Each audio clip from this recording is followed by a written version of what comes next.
So it's a really popular model for Kia, has been for several years and in many markets. Now, in some places they call it Sportage, in others they call it Sportage. I've even heard Sportage, but I'll tell you what, I've always liked Sportage. It just kind of sounds cool.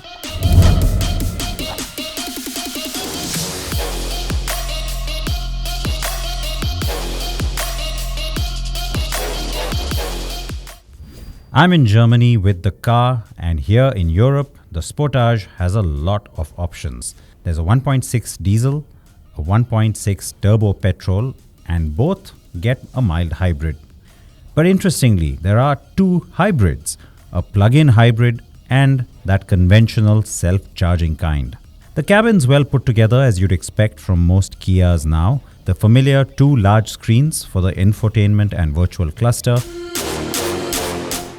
And I really believe that the strong hybrid is the way to go for Kia. Here's why. It's a segment in terms of size that Kia anyway should capitalize on. The Hyundai Tucson's done quite well.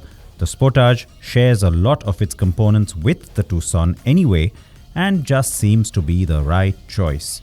Maybe I just have high hopes from Kia, but we need the hybrid and maybe even the petrol Sportage, like now.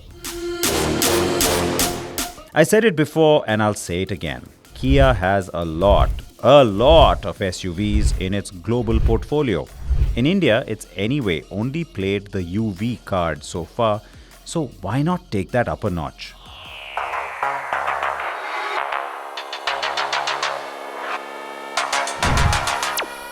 Here in Europe, this particular generation is available with a lot of variants. You get the mild hybrid with a 1.6 diesel CRDI. You also have the mild hybrid with the 1.6 turbo GDI petrol, and then that turbo GDI petrol offers a conventional or strong hybrid, as we call it now in India, and also a plug-in hybrid. So lots of variants. They're all efficient.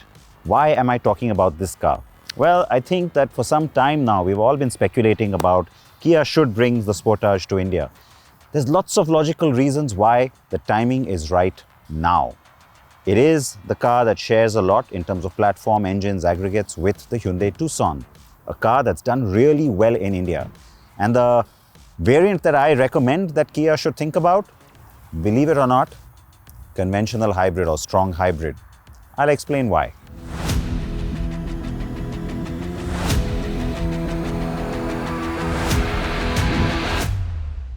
The car with me is the PHEV, that's the plug-in hybrid. Design-wise though, all the variants look more or less identical. The 5th generation car is sexy with distinct styling and vertical boomerang-like DRLs. The design is exaggerated and in your face, and it will be polarizing. But for the most part, I think it will attract the right kind of attention.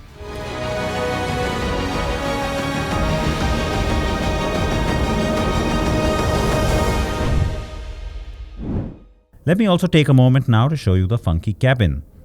The two 12.3-inch screens look good. Again, very familiar in terms of graphics and the layout, just like all new Kias. Lots of nice materials and the dashboard isn't too confused, thankfully. Everything seems to have its own place. That tri-arrow design for the AC vents, for example, is a nice touch. Very distinct. If Kia gets the Sportage here, it will be the second car after the Carnival with the rotary gear selector. And next to it are the buttons for heating or cooling the seats.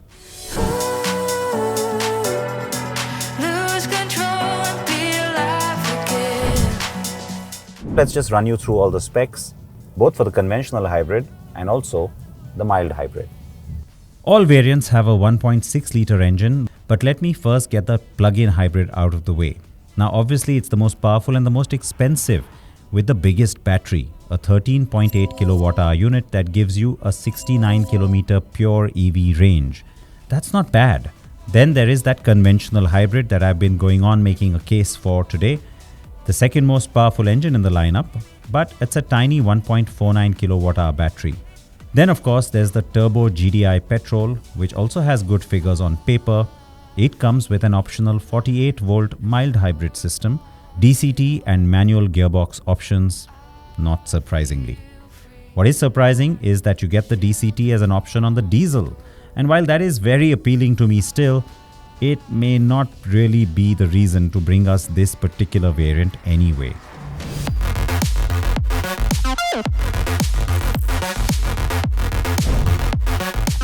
The good news is that, like the Tucson and also the operation you've come to expect from Kia cars like the Seltos, the Sportage too is nice to drive and handles well.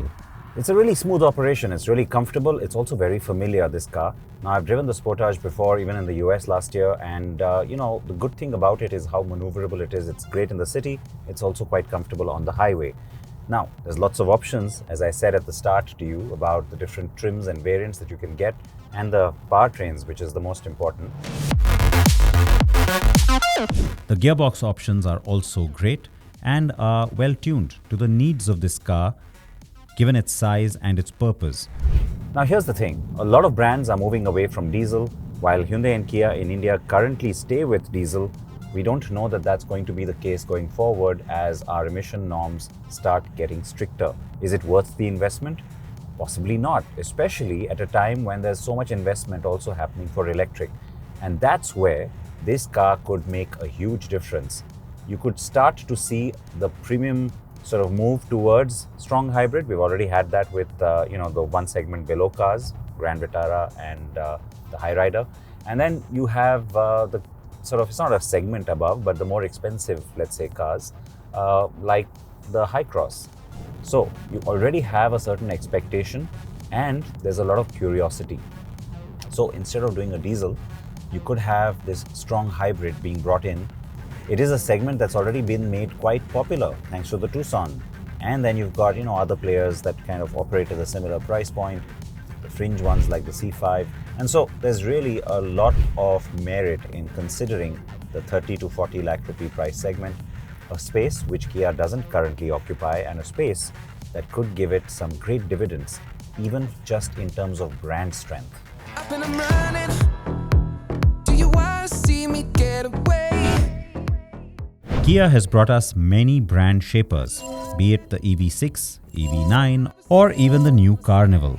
So it's not always about volume. This car is a perfect fit for the aspirational Indian buyer who is always looking for that little bit extra and more, something that helps to stand out and also make a statement. The Sportage Hybrid is that car, one that could set the tone for a second-generation Seltos hybrid in the future too, perhaps? Yeah, think about that. So 40 to 45 lakhs, what do you reckon? Tell us what you think in the comments below.